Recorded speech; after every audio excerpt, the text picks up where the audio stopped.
الحمد لله نحمده ونستعينه ونستغفره ونعوذ بالله من شرور أنفسنا ومن سيئات أعمالنا من يهده الله فلا مضل له ومن يضلل فلا هادي له وأشهد أن لا إله إلا الله وحده لا شريك له وأشهد أن محمدا عبده ورسوله لا نبي بعده نصلي ونسلم على رسولنا الأمين وعلى آله وأصحابه ومن تبعهم بإحسان إلى يوم الدين وبعد إخواني وأخواتي في الدين أعزكم الله. Para pemirsa sekalian yang tidak bisa saya sebutkan satu persatu, terutama sekali pemirsa Puldapi TV. Pada kesempatan kali ini kita ingin membahas majlis yang ke-6, berbicara tentang bagaimana Rasulullah SAW saat berada di bulan Ramadan atau di luar bulan Ramadan. Kita bisa banyak sekali mendapatkan maraja atau referensi dalam mengenali bagaimana Rasulullah SAW,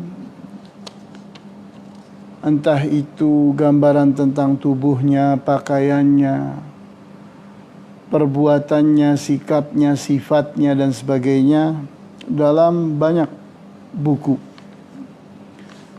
Biasanya buku-buku itu menamakan dirinya adalah Asy-Syama'ilul Muhammadiyah.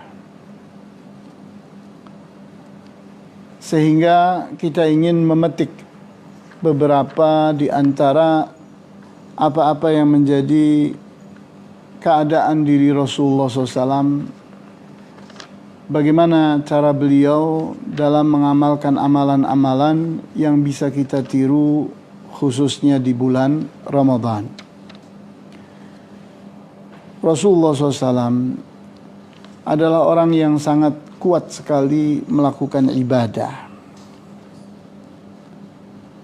sehingga sulit bagi orang selain beliau untuk mengalahkan beliau.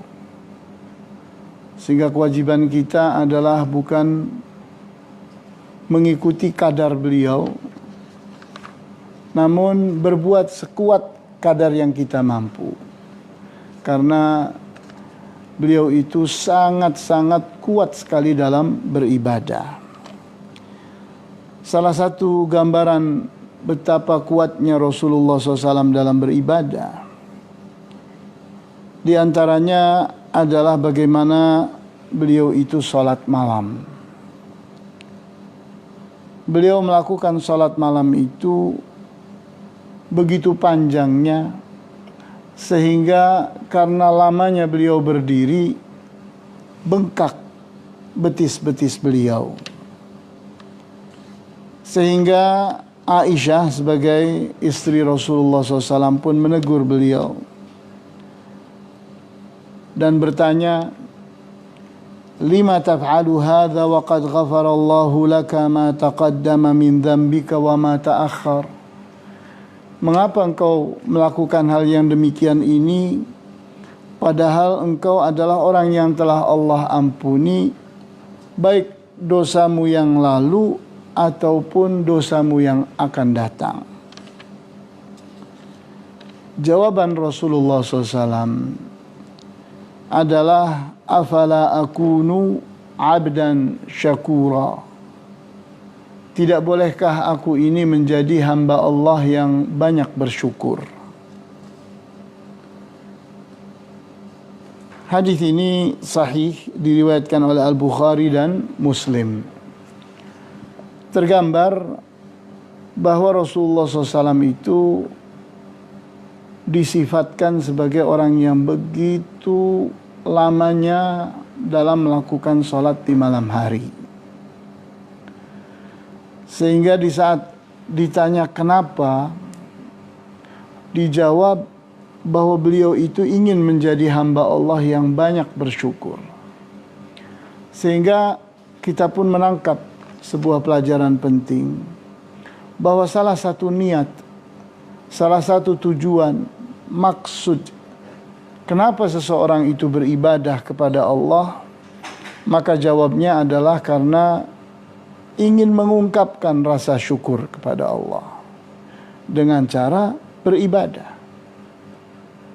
Di mana di saat seseorang itu telah menyadari begitu banyaknya nikmat-nikmat Allah yang tidak mampu dia untuk menghitungnya, maka rasa syukur pun perlu diungkapkan kepada Allah bahwa saya ini berterima kasih kepada Engkau, wahai Allah. Nah, selama ini kita hanya mengerti bahwa ungkapan rasa syukur itu hanya dengan mengucapkan Alhamdulillah. Alhamdulillah itu salah satu bentuk ungkapan rasa syukur, tapi bukan seluruhnya. Masih banyak cara lain yang menunjukkan bahwa seseorang itu sedang bersyukur kepada Allah. Salah satunya adalah dengan beribadah. Kemudian kita lihat bahwa Rasulullah SAW suatu saat diikuti oleh seorang sahabat yang sangat-sangat lama dalam beribadah, sangat kuat dalam beribadah. Dia bernama Hudzaifah ibnul Yaman radhiyallahu anhu. Dia ingin mengikuti Rasulullah SAW secara persis, sehingga beliau mendampingi Rasulullah SAW sholat malam. Apa yang terjadi? Kita lihat di dalam hadis yang sahih diriwayatkan oleh Muslim, diceritakan bahwa katanya qama ma'an Nabi sallallahu alaihi wasallam fi ba'dil layali. Hudzaifah ibnul Yaman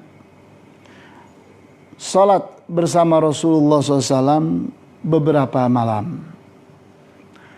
Yadhunnu annahu sayutiqul qiyama ma'ahu. Dia menganggap bahwa dirinya mampu berdiri salat bersama Rasulullah SAW, sehingga menganggap bahwa kadar Hudzaifah akan bisa menyamai kadar Rasulullah sallallahu alaihi wasallam. Faqama sallallahu alaihi wasallam faqara'a surat al-Baqarati kamilatan. Rasulullah SAW pada saat salat malam membaca surat Al-Baqarah lengkap. Thumma qara'a surat An-Nisa'i kamilatan. Kemudian membaca surat An-Nisa lengkap. Thumma qara'a surat Ali Imran kamilatan. Dan beliau pun membaca surat Ali Imran lengkap. Bayangkan, 3 surat terpanjang di dalam Al-Quran dibaca oleh beliau satu malam. La yamurru bi ayatin fiha rahmatun illa waqafa yas'alu. Rasulullah SAW setiap mendapati suatu ayat yang menyebutkan kasih sayang Allah, maka beliau pun berdoa kepada Allah, meminta kasih sayang kepada Allah. Wala yamurru bi ayatin fiha dzikrul azabi illa waqafa wa ta'awwadha. Dan tidaklah beliau melewati suatu ayat yang menyebutkan tentang azab kecuali beliau berdoa kepada Allah, berlindung diri dari azab. Jadi kita lihat begitu panjangnya salat dan begitu tingginya kemampuan beliau untuk menangkap setiap pesan-pesan Al-Quran. Sehingga Al-Quran itu tidak jalan begitu saja, lewat dengan cepat, tidak. Tapi benar-benar diresapi, benar-benar dipahami, sehingga setiap posisi-posisi dari Al-Quran itu benar-benar membuat beliau memanfaatkannya. Posisi kasih sayang membuat beliau meminta kasih sayang Allah. Posisi azab, kemarahan Allah, maka di posisi itu beliau berlindung diri kepada Allah dari kemarahan dan azab Allah. Hatta qala Hudzaifah, laqad hamamtu an ajlisa wa atrukahu min tulil qiyam. Sehingga aku pun untuk duduk dan meninggalkan beliau dari lamanya salat beliau. Jadi kita lihat sahabat sekelas Hudzaifah ibnul Yaman sekalipun tidak mampu mengikuti kuatnya Rasulullah SAW dalam beribadah. Kita lihat di gambaran yang lain tentang bagaimana Rasulullah SAW melakukan ruku' dan sujud. Dikatakan wa kana ruku'uhu fit tuli nahwan min qiyamihi. Adalah rukuknya Rasulullah SAW itu hampir sama lamanya dengan berdirinya beliau. Wa sujuduhu nahwan min ruku'ihi. Dan sujudnya beliau lamanya hampir sama dengan lamanya beliau berdiri. Jadi kita bayangkan bagaimana salatnya Rasulullah SAW. Berdirinya begitu panjang. Saat rukuknya itu panjangnya hampir sama dengan berdirinya. Pada saat sujudnya itu hampir sama dengan berdirinya. Ini gambaran bagaimana Rasulullah SAW salat. Kemudian berikutnya, bagaimana gambaran Rasulullah SAW melakukan puasa, siam. Sehingga diceritakan, fakana sallallahu alaihi wasallam kathira as-siyami hatta yaqula al-qailu la yuftir. Rasulullah SAW adalah orang yang banyak melakukan puasa, sehingga orang yang memperhatikannya berkata bahwa Rasulullah SAW tidak punya hari yang beliau itu makan siang. Wa kana yuftiru alaihi salatu wassalam hatta yaqula al-qail la yasum. Dan beliau pun sering tidak berpuasa, sehingga orang yang memperhatikannya akan berkata Rasulullah SAW itu adalah orang yang tidak berpuasa. Jadi kita perhatikan bagaimana Rasulullah SAW itu membuat keseimbangan. Begitu banyaknya beliau berpuasa dan begitu banyaknya beliau tidak berpuasa. Sehingga jumlahnya itu hampir seimbang. Sehingga orang yang menghitung hanya puasanya akan punya kesan bahwa beliau itu hanya berpuasa setiap hari. Dan orang yang memperhatikan beliau tidak berpuasa akan menghitung bahwa beliau itu adalah orang yang tidak berpuasa setiap hari. Itu pembicaraan tentang puasa. Sehingga Rasulullah SAW itu berpuasa di bulan Ramadan dan berpuasa pula di luar bulan Ramadan. Kemudian kita lihat dalam berjihad di jalan Allah. Beliau disebutkan sebagai orang yang paling pemberaninya di antara para pemberani. Jadi di saat berperang kita lihat keberanian Rasulullah SAW itu tidak mampu dikalahkan oleh siapapun di antara para sahabat. Sehingga beliau itu adalah orang yang paling depan saat berperang. Sehingga beliau paling dekat dengan para musuh.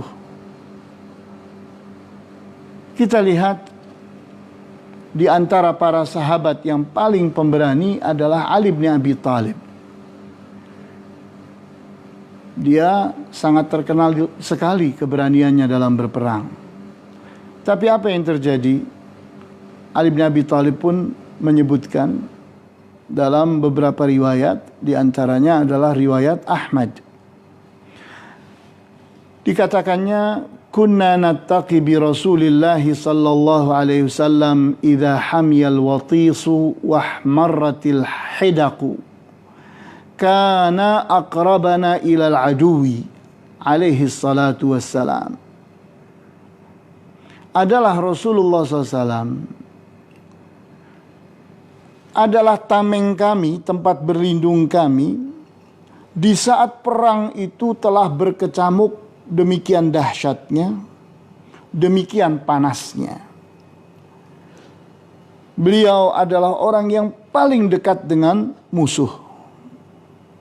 Jadi kita lihat para sahabat yang paling pemberani sekalipun, kalau perang itu sudah demikian galaknya, sudah demikian dahsyatnya, demikian panasnya, disebut dengan hamiyal watis, artinya perang itu sudah berkobar-kobar, panas sekali.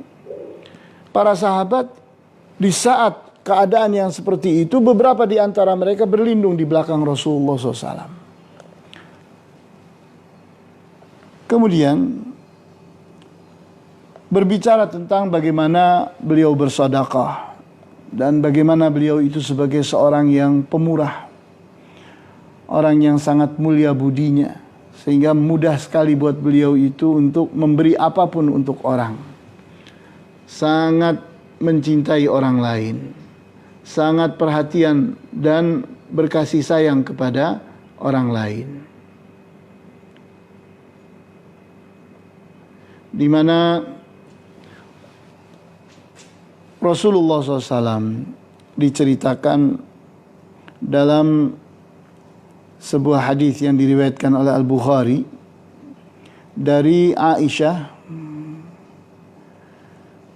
radhiyallahu anha, qalat tuwfiya Rasulullah sallallahu alaihi wasallam wa dir'uhu marhunatun 'inda yahudiyyin bi 30 sa'an min sya'ir.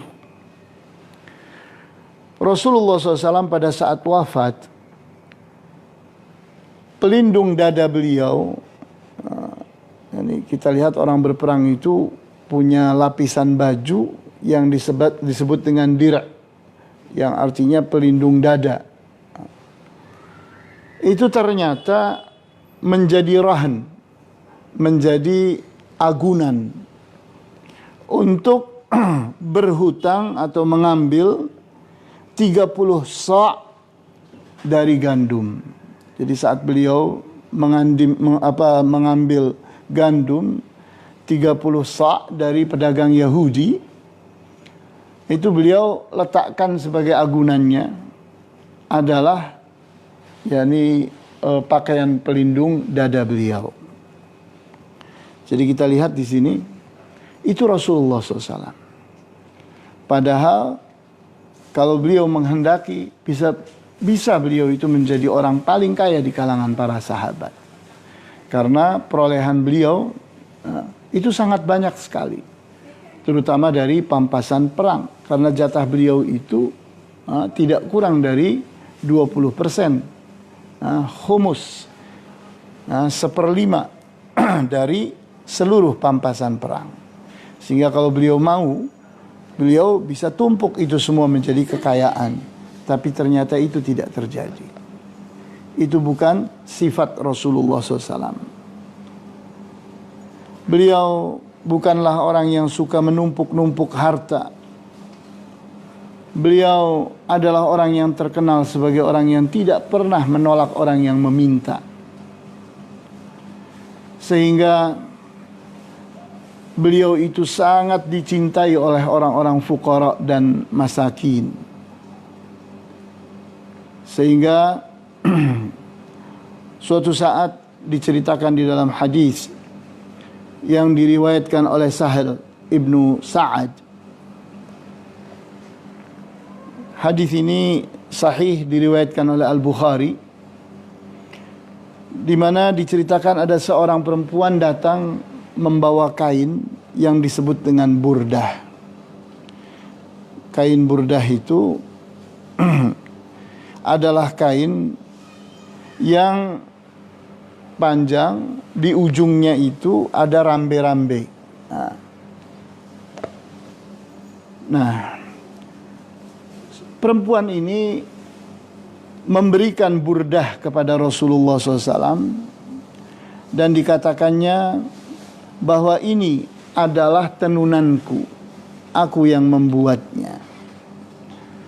Aku memberikan kepadamu agar engkau menggunakannya. Maka Rasulullah SAW pun dengan senangnya menerimanya, karena memang beliau membutuhkan itu. Kemudian beliau pun keluar dari rumah, menjadikan kain tersebut sebagai sarung dari pakaiannya itu. Kemudian pada saat Rasulullah SAW berkumpul bersama para sahabat, maka ada seseorang yang meminta burdah tersebut. Katanya, "Ya Rasulullah, uksuniha, pakaikanlah itu untukku." Maka Rasulullah SAW pun mengatakan, "Na'am, ya." Maka masuklah Rasulullah SAW setelah beliau selesai dari majelis. Kemudian beliau pun melipat kain burdah tadi dan memberikannya kepada orang itu. Maka orang pun gaduh, mengatakan, katanya, "Betapa pandainya engkau itu, di mana Rasulullah SAW itu adalah orang yang tidak pernah menolak orang yang meminta kepada beliau. Sehingga pastilah engkau diberi." Maka apa jawab orang ini? "Wallahi ma sa'altuhu illa litakuna kafani yauma amut." Demi Allah, aku tidak meminta ini kecuali agarlah kain ini nanti yang akan menjadi kafanku saat aku mati nanti. Ternyata benar-benar pada saat orang itu mati, ternyata kain itulah yang menjadi kafannya. Kita lihat bahwa dalam berinfak dan bersedekah, Rasulullah SAW itu adalah seorang yang sangat pemurah sekali. Namun perlu diingat bahwa beliau itu bukanlah orang yang melakukan tabdzir, membuang-buang harta dan benda tanpa manfaat. Bukan itu tipikal beliau. Bukan pula beliau adalah orang yang pelit, menahan-nahan kebutuhan orang. Bukanlah Rasulullah SAW adalah orang yang boros. Tidak. Rasulullah SAW itu adalah orang yang sangat memperhatikan manfaat dari setiap sesuatu. Sehingga beliau tidak mungkin berada pada posisi di mana beliau itu salah dalam memiliki sesuatu dan menjadi tidak bermanfaat. Nah, inti dari apa yang ada pada diri Rasulullah SAW, kita memetiknya dari surat Al-Ahzab ayat 21. "Laqad kana lakum fi Rasulillahi uswatun hasanatun." Telah ada untuk kalian pada diri Rasulullah SAW uswah, suri tauladan, hasanah, yang begitu mulia, yang begitu bagus, begitu indah.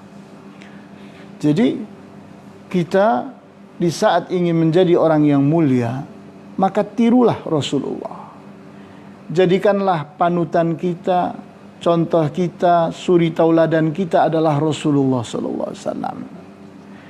Tapi jangan memaksakan diri untuk kadar kita sama dengan kadar beliau, karena tidak akan mampu. Tidak akan bisa seseorang itu kuat kehebatannya, kebagusannya, kemuliaannya sekuat Rasulullah SAW. Kita lihat nasihat dari Syekh Saleh Al-Fauzan. Beliau mengomentari orang yang suka menjawab di saat dikatakan ini Rasulullah, ini Rasulullah, ini Rasulullah. bagaimana beliau berjihad, bagaimana beliau bersedekah, bagaimana beliau salat, bagaimana beliau berpuasa dan seterusnya. Kemudian seseorang akan mengatakan, itu kan Rasulullah, saya kan bukan Rasulullah. Nah, ini jawaban yang salah. Jawaban yang seperti ini harus diperbaiki, karena jawaban yang tidak membuat seseorang akan ada pada posisi yang mulia. Maka Syekh Saleh Al-Fauzan mengatakan, fal muslimu la yaq'udu 'anil khair.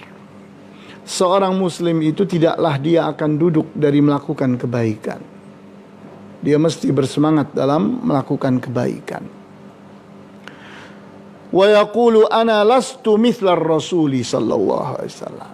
Sehingga orang yang malas itu akan berkata bahwa aku ini tidak serupa dengan Rasulullah SAW.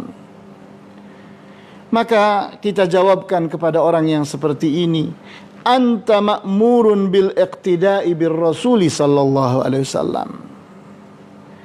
Engkau itu diperintah oleh Allah Subhanahu wa taala untuk mencontoh, mengambil suri tauladan dari Rasulullah SAW.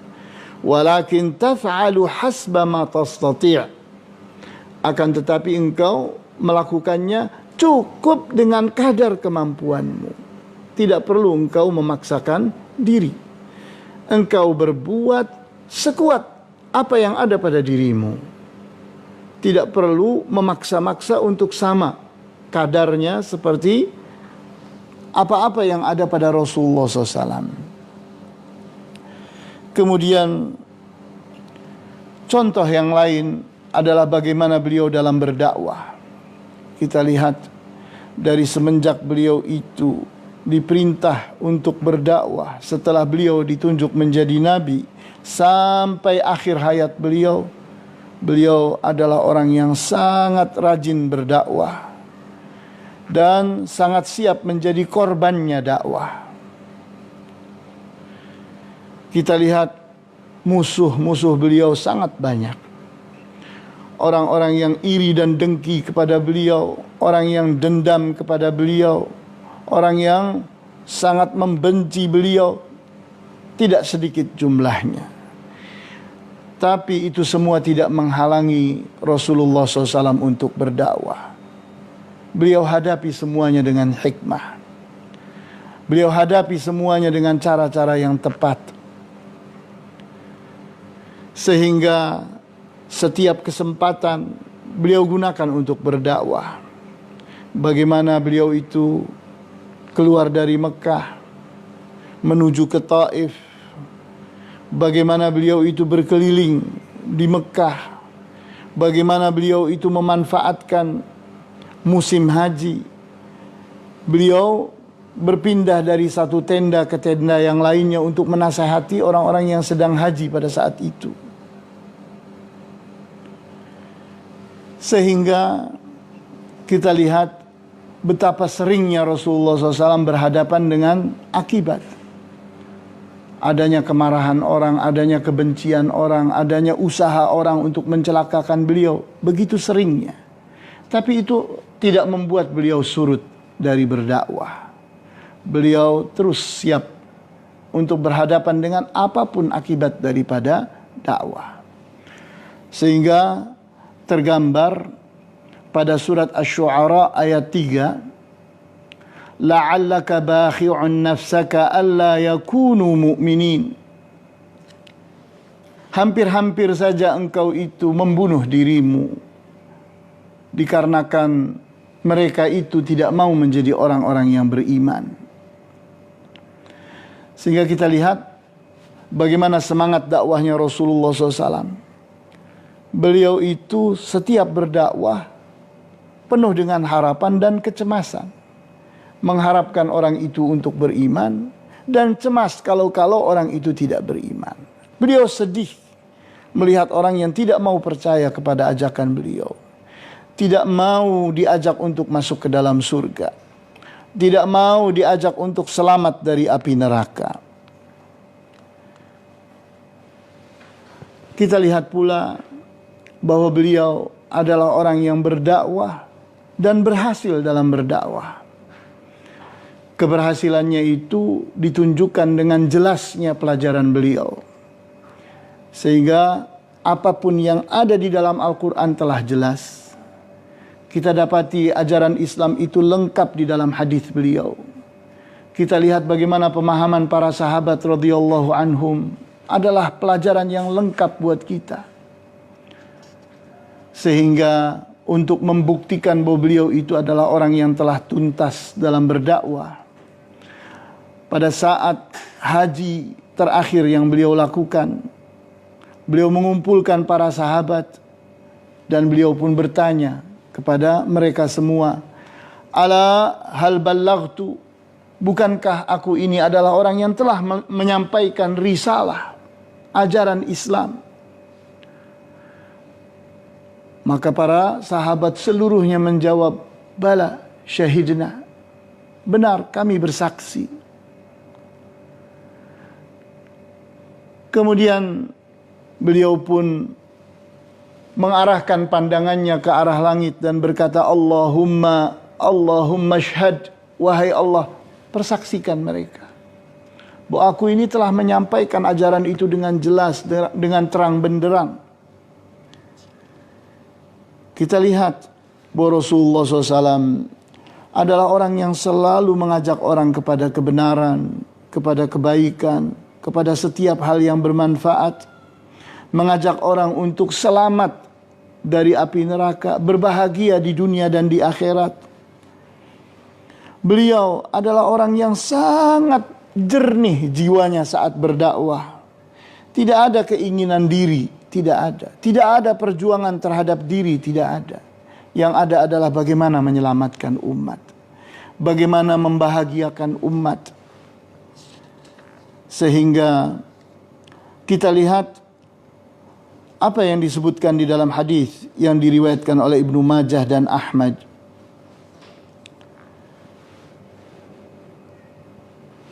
Beliau katakan, taraktukum 'alal baydha'i lailuha kanahariha la yazighu 'anha illa halik. Taraktukum, aku tinggalkan kalian 'alal baydha', di atas ajaran yang putih, jernih, bersih. Lailuha kanahariha, malamnya seperti siangnya. Artinya sudah tidak ada lagi yang gelap, tidak ada lagi yang tidak jelas, semua sudah jadi jelas. La yazighu anha illa halik. Tidaklah ada orang yang sesat dari ajaran Islam kecuali memang dia adalah orang yang akan jadi orang yang binasa. Karena Islam itu jelas. Kenapa kok ada orang sesat? Kenapa dia keluar dari sesuatu yang jelas, sesuatu yang benar untuk berpindah kepada sesuatu yang tidak jelas, kepada sesuatu yang gelap? Kita lihat lagi pada hadis yang lain yang diriwayatkan oleh Muslim, di mana Rasulullah SAW bersabda, Inni tarikum fikum ma in tamassaktum bihi lan tadillu ba'di kitab Allah wa sunnati.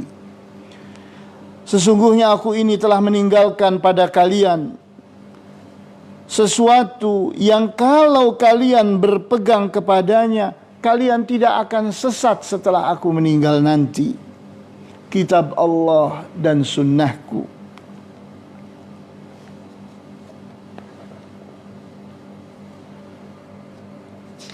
Kita lihat bahwa Rasulullah SAW itu telah menunaikan amanah dengan menyampaikan ajaran yang telah diamanahkan kepada beliau untuk disampaikan kepada umat ini. Sehingga kita lihat bagaimana Rasulullah SAW mendakwahi para sahabatnya, dan beliau telah menjadi khaira ummat. Jadi kita lihat bagaimana para sahabat bersama beliau itu menjadi khaira ummah, umat terbaik, ukhrijat linnas, yang pernah dimunculkan di tengah para manusia. Sehingga kita lihat bahwa para sahabat berikutnya itu menjadi manusia-manusia yang menyampaikan ajaran ini sampai ke berbagai penjuru dunia. Maka pelajarannya untuk kita adalah bahwa kita ini memiliki kewajiban untuk meniru Rasulullah SAW, menjadikan Rasulullah SAW sebagai suri tauladan kita. Dan ingat bahwa kita tidak punya kewajiban untuk menyamai kadar beliau. Tidak ada kewajiban itu. Namun kita berbuat sekuat kemampuan kita. Kita kerahkan segala daya dan upaya kita untuk menyerupai Rasulullah SAW. Sehingga kita ini akan menjadi orang yang tidak jauh dari Rasulullah Sallallahu Alaihi Wasallam. Barangkali ini pelajaran yang bisa disampaikan pada kesempatan sore hari ini. Sesungguhnya kita memberi kesempatan kepada siapapun untuk bertanya. Baiklah, karena tidak ada pertanyaan, kita cukupkan sampai sekian. Wallahu ta'ala a'lamu bis-shawab, walhamdulillahi rabbil alamin, wa sallallahu ala asyrafil anbiya'i wal mursalin, wa ala alihi wa ashabihi ajma'in. Subhanakallahumma wa bihamdika asyhadu an la ilaha illa anta astaghfiruka wa atubu ilaik. Wassalamu alaikum warahmatullahi wabarakatuh.